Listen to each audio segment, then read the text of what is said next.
We have been fed this line of horseshit that you're supposed to seek comfort. And I don't think you are. I think you're supposed to seek lessons, and you're supposed to seek difficult tasks and accomplishments. And through those things and through doing things that are hard to do, even if it's just a fucking 90-minute hot yoga class. I do a 90-minute yoga class, man. Those last 20 minutes, I do not want to be there, man. And I definitely don't want to give 100%. And I can cheat. I can kind of half-ass it. But if I don't and I get through it, when that time is up and the lady says namaste and everybody gets up, I'm like, fuck, man, I made it. You know, I lost 15 pounds. My fucking yoga mat is drenched to the point where I could literally wring it out and fill a jug up with water. But through that struggle, I will now have a better day. And I better fucking do it again tomorrow. Or do something else. Because if I just think, well, tomorrow I'm just going to coast and eat Twinkies and watch TV.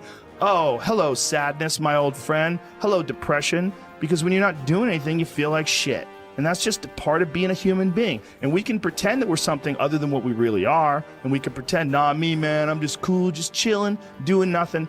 Bullshit. You're a fucking human. You're a human being. You evolved from the fucking hundreds of thousands of years of hunters and gatherers and people that were struggling. Those human reward systems are carved deeply into your DNA. And if you don't respect that, if you don't respect the mechanism of happiness and fulfillment and what you really need to do in order to feel satisfied in life, camaraderie, love, family, friendship, struggle, testing yourself, learning, all those things are imperative. They're all a giant part of being a person. When you're around happy, inspirational people that are successful, it makes you feel better and you get inspired. And if you act on that inspiration, your life will be more fulfilled. And it's not just inspirational in terms of financial success, but in terms of doing difficult things, whether it's running 100 miles, it doesn't pay you a goddamn thing other than the wealth of the knowledge that you can push yourself to such an extreme. Or anything else, whether it's someone who becomes really good at playing chess or someone who's really good at martial arts or whatever it is. There's a great feeling in these overcoming these difficult things, because life is never this just constant state of I'm at a 9 all day, and when I'm with my wife I hit 10. Yay! And I stay like that. That's not real. What's real is like you saying that you went to this monastery and felt all this angst about meditating and being alone and not having your phone and not having the input, but then when it comes out of it, then you have this reward. So you push through this and you had these uncomfortable feelings, and you came out of those uncomfortable feelings with this newfound appreciation for time and this respect for your own existence in your own space and carving out 3 hours for yourself a day. That's where it all comes from. It all comes from life lessons, and the lessons are learned through struggle. Well, when I was 21 and I was first starting to do comedy, that's when I was really devouring as much of it as possible, because I was trying to figure out like how to not be so lazy, how to be motivated, how to get shit done, and how to like find the correct path and think about things correctly.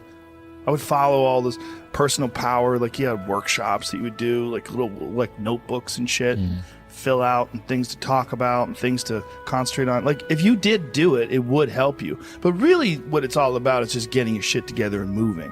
Just go do something. Like what you did by taking a job when you would show up at a gig and you'd be working there Tuesday through Sunday and then take a day job and work 9 to 5. That is more hustle and more hustle mindset than anything you're ever going to get out of an Anthony Robbins book. Like that is like just doing it. Just doing it makes you do more. Like do more hard shit makes you do more hard shit. Yeah. Understanding that you want it bad, so you're willing to put in the work and do things you don't want to do. It's what makes you have that confidence that you know how to push through, and the mentality that I'm the type of dude to get shit done. Like I'm not gonna waste my day just sitting around a fucking hotel room. No, I'm gonna go to work. I'm going to work all day. I'm going to drive 5 hours and keep that radio gig, and then drive 5 hours and spend 10 hours of the fucking 24 in a day in a goddamn car to do gigs, just to do gigs, to keep that radio gig. Yeah. Those things are like I had a guy on yesterday, this guy Dan Crenshaw. He's a congressman. He's also a Navy SEAL. We were talking about mentality. I'm like, when you went through BUD/S, do they teach you how to think, or do they show you by example? Like, they don't teach you how to think. They just show you, they harden you through all that work. and through all that work, through that insane hell week, all the shit that you have to do when you're going through buzz training, the 6 months of breaking you down and building you back up, they teach you could do anything just by making you do anything. So you will understand how you can pass your limits. What you thought your limits were are no longer your limits. That's what I feel like is missing from a lot of people that are getting into motivational this, motivational that. They ain't doing shit. You got to go do something. That's the number one thing.